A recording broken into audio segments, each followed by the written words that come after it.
Kumusta? Magandang umaga sa ating lahat mga ka-farmers, mga ka-viewers, mga subscriber from Luzon, Visayas at Mindanao. So sa umagang ito mga ka-farmers, ang pag-usapan po natin ang patungkol po sa sitwasyon natin sa ating panahon ngayon kasi parang nakakalungkot ba isipin mo mga ka-farmers. Alam nyo ba kung bakit ito nagawan ko ng content kasi kagaya ko, may ani akong talong ngayon, may aning ampalaya, may ani ng kamatis. Pwede nating sabihin marami. So sa dami nating ani mga ka-farmers, hindi natin masabi na oversupply po tayo, no? Hindi natin masabi. Kasi alam naman natin na monitor natin na sa ibang probinsya ay sobrang taas. Ang sa atin lang ay mura. So like Bicol, mataas ang presyo nila. Like sa nakausap natin sa Luwag City, sa Isabela, mataas ang presyo nila. Samantalang sa atin at saka sa Mindanao, ang monitor natin is mura. So mga ka-farmers, mga ka-viewers, ang talking point natin ay patungkol po sa mga farmers, middleman, retailer at saka consumer. So yun po ang ating punto sa ating usapan sa umagang ito para malaman at ano po o saan nagkakaproblema, bakit ganyan mga ka-farmers.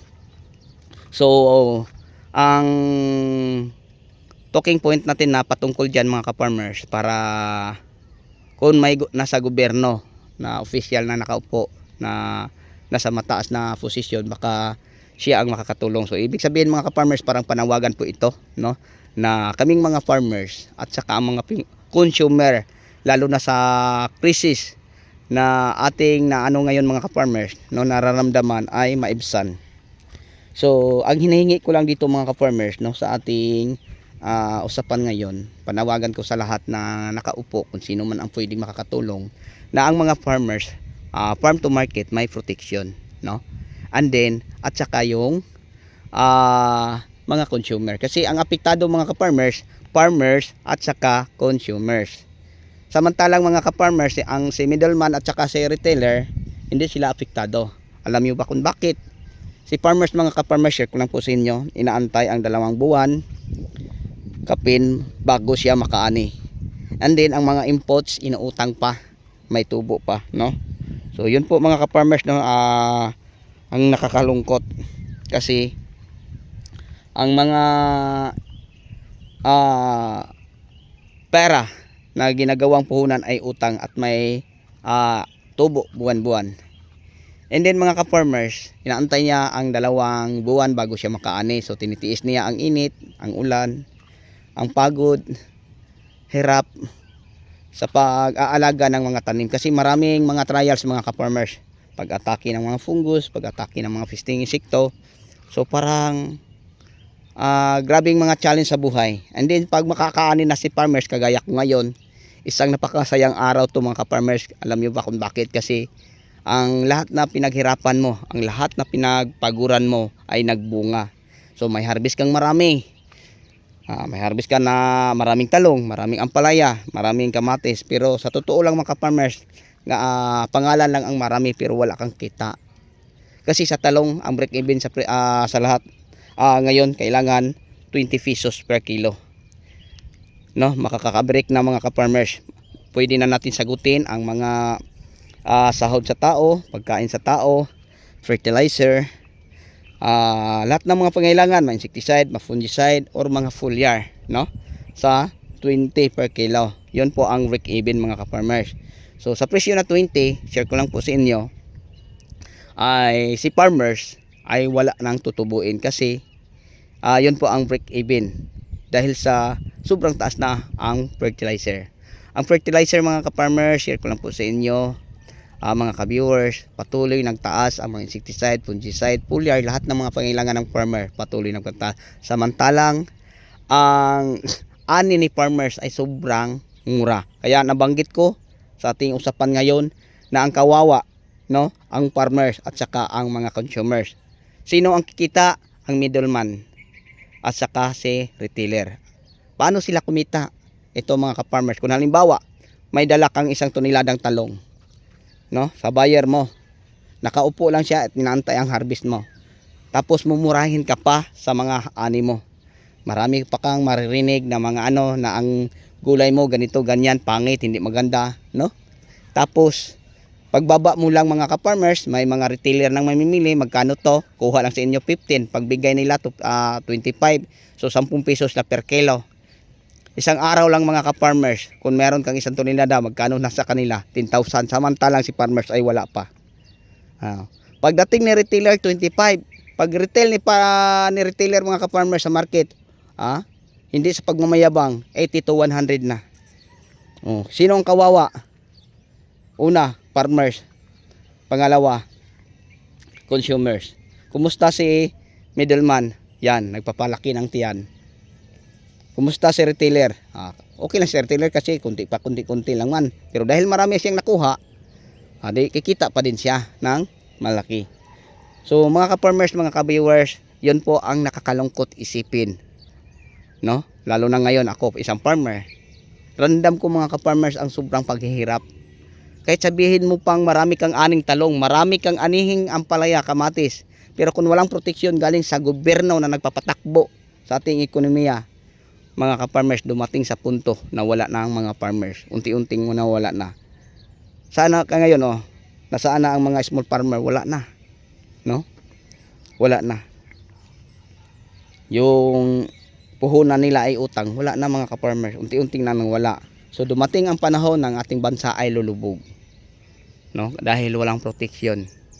Kasi mga ka-farmers, bakit ko to nasabi?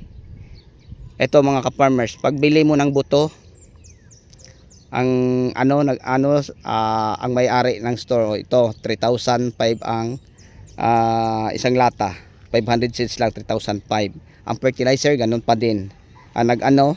Sa presyo, ang may-ari ng tindahan sa mga fertilizer, sa mga insecticide, fungicide, lahat ng mga kailangan.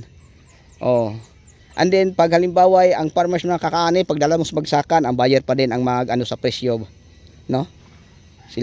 Sira pa din. So kawawa mga ka-farmers.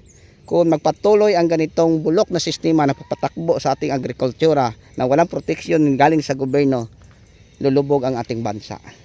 Sabi nila, kaya daw mura kasi oversupply.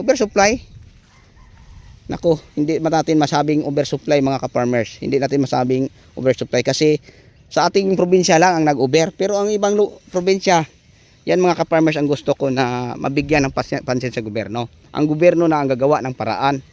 Kagaya sa mga kasamahan nating farmers, no, mga kaibigan nating farmers sa La Trinidad, sa Benguet, sa Baguio. Kasi doon ang source ng mga gulay Baguio tulad ng mga patatas, mga carrots, mga repolyo, mga Chinese pichay. No? Doon ang source. So sila na ang sa transportation, dadalhin sa ibang probinsyang mataas ang demand. Tulad sa Bicol, wala sila.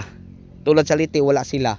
Di ang gobyerno na ang hanap ng paraan. So ang hinihingi ko lang dito mga ka-farmers sa ating na ang kaming mga farmers maproteksyonan simula farm hanggang market.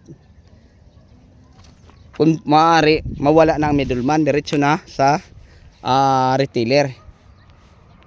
Mga ka-farmers, mga ka-farmers, ginagawa namin ang lahat, no, na kino-comply na namin, kailangan ipa-registered para ganyan. So ginagawa na, pero parang sa tingin namin mga ka-farmers, parang wala lang selbe, parang hindi nakakatulong. Kasi kita na nila ang problema na ganyan. Bago lang ako sa seminar, 2 araw. Ano daw ang problema sa mga farmers? Alam na ang problema. Hanggang ngayon wala pa ding aksyon. So hindi pwede mga ka-farmers, hihinto kaming mga farmers sa kasi dito lang kami kumakain. Ang hinihingi lang namin na may protection kami, farm to market. Ang aming produkto sobrang mura, pero ang aming mga ginagamit na impos sobrang taas. Yun po ang nakakalungkot isipin. Kung magpatuloy na ganyan mga ka-farmers, parang na tayo, no? Wala na tayo. So yun lang po siguro ang ma-share ko, kasi yun po ang nararamdaman ko ngayon, na ang kawawa ang farmers at saka ang consumer. Pero si middleman at saka si retailer, sila ang kumikita. Okay, so yun lang po siguro mga ka-farmers. Kung isa kang consumer or farmers, paki-support na lang po ng ating video, paki-share na lang po kung pwede lang, para kung may taong ano po, maganda ang puso, baka nakakaupo sa gobyerno, baka siya ang makakatulong sa atin. Kasi ngayon mga ka-farmers, pwede natin sabihin na maraming ani, congratulations, dami mong ani, daming ani, pero walang kita, tapada palagi, kahit break even lang naman sa presyo. Kawawa tayo sa 15 lang per kilo. Ang iba 10 pesos. Nako, yung 10 pesos mga ka-farmers, wala na. Kung makakaani ka ka-farmers, no, ng isang tonelada, tapos tag 10 pesos lang, 10,000, tatlong sakong abono lang, kasi ang fertilizer tag 3,000. Saan mo kukunin ang sahod araw-araw sa tao mo na 18, tapos tag 500, may fertilizer, insecticide, fungicide pa sa isang bisis, sa isang linggo. So yun, okay lang mga ka-farmers pag maganda ang presyo, walang problema. Pero pag ganito, nako, lalo na tayong kawawa. Tulad ngayon, tingnan mo ang ani namin.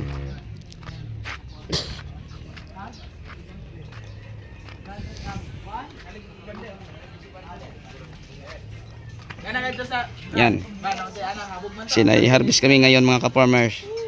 So ito, tuwa-tuwa na si buyer at saka si retailer. Ang kawawa din ni si farmer at saka si consumer. So yun po, hanggang dito na lang. Maraming salamat, thank you.